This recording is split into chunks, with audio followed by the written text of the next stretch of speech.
dhe mirë se erdhët në kanalin tim. Sot do ju flas për librin Plaku dhe Deti. Ky është një libër fantastik, ekonomik dhe shumë i bukur. Autori i këtij libri vrau veten për fat të keq, por kjo ka rëndësi, unë do ju flas më shumë për librin.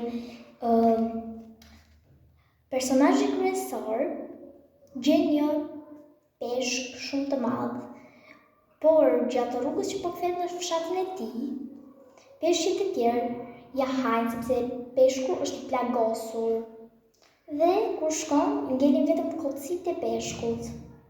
Banorët e fshatit çuditen shumë. Kaq mund t'ju them sepse duhet ta lexoni vetë. Por kam edhe diçka tjetër, është shumë fantastik. Lexojeni sa më shpejt. Në fund ka një test. Mos harroni ta plotësoni dhe lexojeni.